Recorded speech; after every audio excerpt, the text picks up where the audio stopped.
Today we're going to give you 3 secrets to make your jive or your East Coast swing better. My name is Brian Bean. I'm Miss Megan. So these are 3 things that we see at all levels. If I'm dancing my basic East Coast swing or jive, the first problem we see is that the first triple, or triples in general, move too big, right? So in a triple step, this is not a trick question, how many steps, triple step? 3 steps. How many beats of music in a triple step? There's 2. So we have to fit 3 steps into 2 beats of music. Here's the problem. On the first step, we all get excited and we start to move too big, triple step. And then we go back the other way, triple step. And then we have what one of my students, this is a long time ago, she's like, it's a football player doing these drills. Or MC Hammer. Or MC Hammer, that's even better. Rock on, Megan, bringing it strong. So what I want to do is take a really small step on the first beat. So if I'm doing my triple step, I want this to be right underneath me. Triple step, triple step. So we talked about 3 steps into 2 beats of music. In East Coast swing specifically, if we broke it up into 4 quarters and we counted this 1 E and a 2, we're going to step on the 1. We're going to hang out on the E and. We're going to step on the and we're going to step on the 2. 1 E and a 2. 1 E and a 2. 1 E and a 2. Now, in a practical way, I'm just thinking hold and go. Hold and go. So now my triple step, instead of being 1 and 2, 1 and 2, it's going to look like this. Hold and go. Hold and go, right? So if you practice that with your partner, it's hold and go, a rock step, right? Second secret or mistake that you're likely making is maybe this is good. 1, a 2, 3, a 4, blah, and we step back too big. So just like that. Specifically on the rock step, if we do our triple first, triple step, on the rock step, take this toe, put it in front of you. Pull it back, back, back, back, back, back, back. At the point that your knees are together, that is the length of your step, right? So try that again for me. Take that toe, trace it back. When your knees are kind of flush, your thighs are flush, that's the largest step you're going to make, right?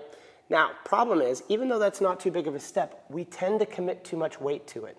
So in East Coast swing and jive, the accent is on the 2, 4, 6, and 8. 1, a 2, 3, a 4, 5, a 6. That's where the accent is. This is what we tend to do.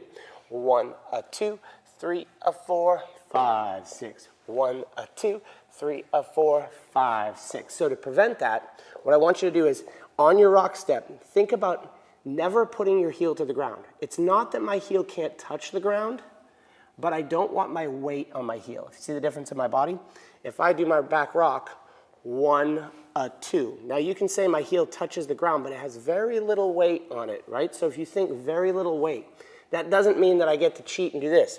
1, a 2, 3, a 4, fake it. Good job, Megan. 3, a 4, fake it. It might work for social dancing. It's not going to make you look cool.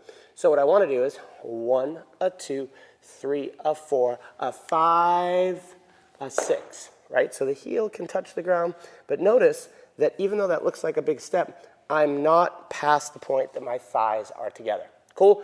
Third secret comes to connection. If I have that correctly, right? 1, a 2, 3, a 4, 5. I'm exaggerating this a little bit so you can see there's a rotation in my body. So that means there's going to be, and I'll look to this side, there's going to be a little bit of a rotation in the connection, right?